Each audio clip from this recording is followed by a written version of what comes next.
Hello everybody and welcome back to Yalan app. In this video, I'm going to show you a step-by-step guide on exactly how to fix Lexus app not working. So if you're currently having problems with your Lexus app that is not working, well then this video is going to be perfect for you.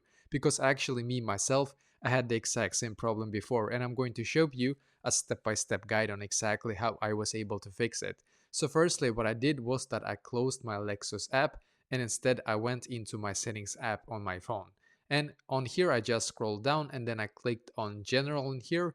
Then I scrolled down in here and I clicked where it says storage, as you can see.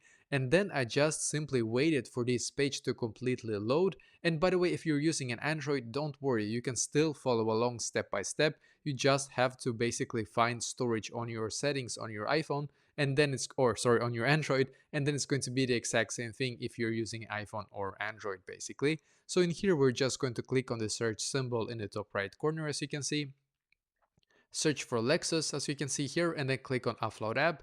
And once again, click on Upload App in here.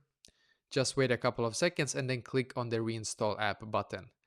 And as you can see, it should now actually be, I'm just going to install this one right here once again. And as you can see, it says loading here for my Lexus app. So we just have to wait for it to completely load right here. And when it's done, we can go back into our app and hopefully now it's working for you as well.